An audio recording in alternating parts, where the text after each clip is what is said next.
Shove it, man! Alright, it's the master of the punch to the gut and the one who makes your lady strut. Last time out on Was It Any Good, we watched Kevin Nash as Vinny Vegas to find out if he was any good. Ultimately, he was not, despite some funny promos. And we're doing this again, only this time for Triple H in WCW. We'll be jumping off to the start of the year 1994 for his just over 1 year stay with the company. What I will say, and I don't want to give too much away here, but this is a real mixed bag. Stick around to the end or I'll make your neck bend. Alright, the game in WCW, was he any good? And here he is. There's no big build up, no intro package, it's just Triple H and he's blonde. Except this isn't Triple H, it's Terror Rizin. I don't see what is so terrorising about him. He does look in great shape and immediately hits a nice throw. But this won't be a straightforward squash match against this jobber, with possibly the worst haircut I've ever seen. He looks like if Jeff Jarrett mated with a rat. This is ridiculous, he's throwing the game all over the ring on his debut. The game does hit a nice turtle whirl backbreaker, but despite his best efforts he misses a top rope elbow drop. And the most even debut of all time continues. Rizin dodges the knee in the corner and slowly applies a deathlock and gets a tap out win. Wow, that was a horrible debut. It wasn't convincing at all, even at a time where squash matches were all over the show and designed to get you excited for a big future match. Based on this evidence, I don't ever want to see him again. Not a great start. For his second match, they changed the spelling of his name to make it more 90s appropriate. This was the correct decision. He does a muscle pose. His look seems to be the only thing going for him right now. He swats away a jobber's dropkick and hits a spinning reverse back elbow. He also does the turtle wheel backbreaker again and wins with the deathlock. A bit more one-sided this time, but the problem is he just feels so generic. I'm going to withhold judgment for a match or two.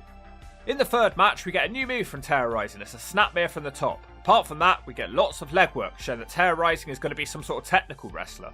I just don't think this name suits him at all. He flexes with happiness. The first proper match for Terror Rizin is against Terry Taylor. Triple H shoves him away and flexes at him. He also shoves him in the chest. Nice to see some actual character work finally.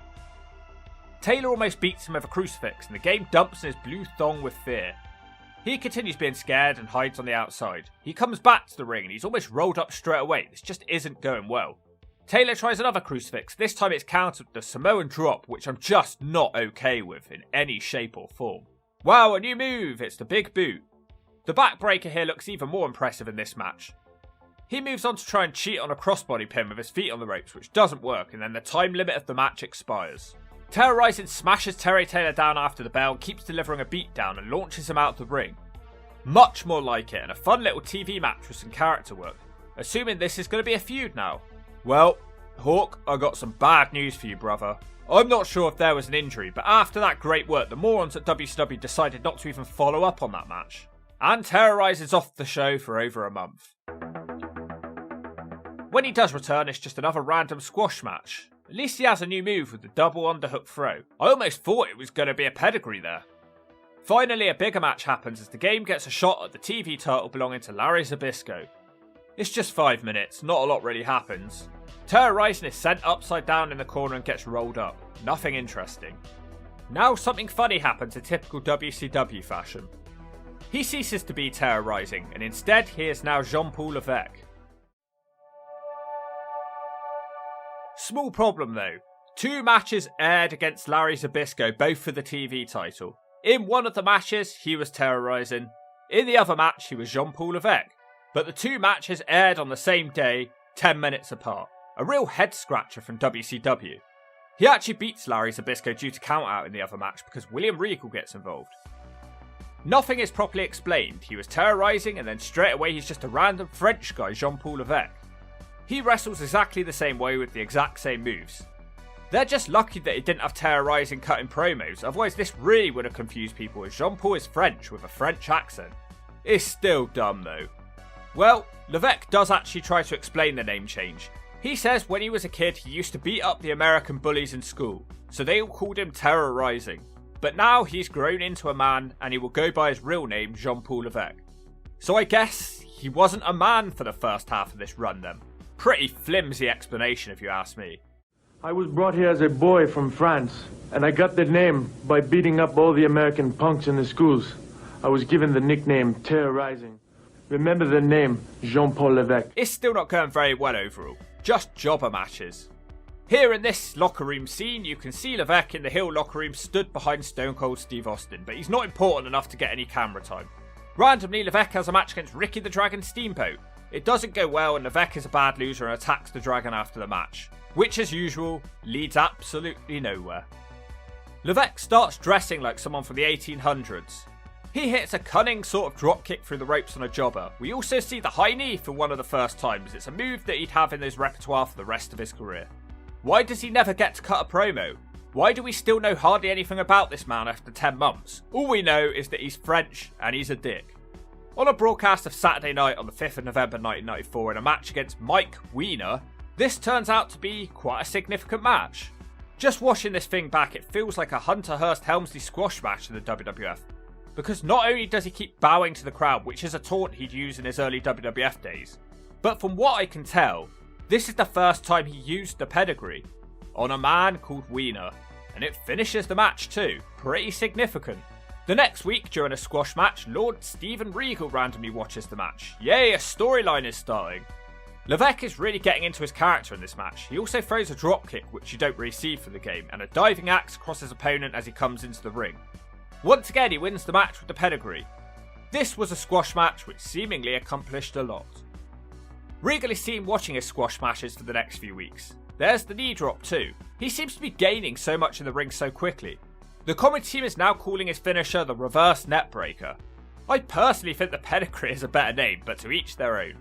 Regal says Levesque is very talented, he's the only person he could hang around with and not be embarrassed by. He calls Levesque his associate. The crowd are actually booing Levesque, this is all going well. Then, enter Das Wonder Kid Alex Wright. Mean Gene tells Alex Wright he'll be facing Levesque at Starrcade. He says Jean Paul Levesque will not destroy his dream of being a professional wrestler. It's just a shame there isn't much of a storyline going into this match, but here we are at Starrcade 1994. And believe it or not, after a year it's his first and only WCW pay-per-view. Levesque seems to be morphing into the snobby Steven Regal more and more. It's great. It's France versus Germany. The match is quite slow and technical until Levesque gets pissed off and says shut up or I'll smack you one. Also a spinning heel kick, which is pretty random. The game remains in control and it's actually a decent match, it's just missing a lack of heat. Triple H misses an elbow drop, Wright flips over Triple H in the corner and comically, he rolls up Triple H for the 3. Kind of amusing in hindsight given their career trajectories that Wright would beat Triple H in his only WCW pay-per-view. A decent match. After months of Regal obsessing over Jean Paul Levesque, they finally team up for a match for each other. This is essentially the start of William Regal's Blue Bloods. There's talk of this team challenging for the tag team titles, but they only end up tagging together twice in WCW, which feels like a complete waste of months of build to be honest. But some things are just out of your control. We're going to get into that. The team went out undefeated. Triple H assisted with his boot up Regal's ass on the pin. What a team. Jean Paul Levesque would close out his time in WCW losing, which isn't really something that has happened much in this video. First he lost to Dustin Rhodes and then he loses 2 more times to Das Wonder Kid. No wonder Alex Wright never made it to the WWE. Wow, I'm going to be honest, I was pretty worried for his final rating.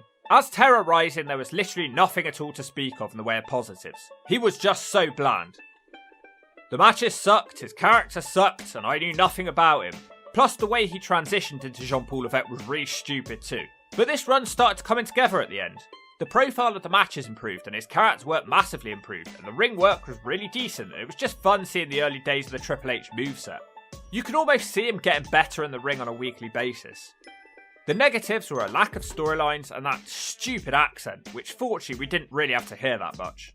Because I know the men, they see the look in the eyes of their women when Jean Paul walks into the building. I have had the best education, all the money. I have had every woman I have ever wanted. But the one thing that I have never had is a championship. I will take them all on. I do not care. Everyone I will take on to get the championship. By the end of this run, I actually found myself looking forward to his next appearance. It's just a shame it ended as soon as it started to get good. Blame William Regal. He told Triple H to sign with the WWF as soon as the opportunity arose. And he did that, debuting in the WWF just 4 months after in April 95. The question I asked at the start of this video was he any good? Terror Rizin, he sucks on Isiaki's ass, but Jean Paul Levesque was good, and Terror Rizin is completely irrelevant anyway. So yeah, he was good, and if you don't agree, I'll smack you if I could.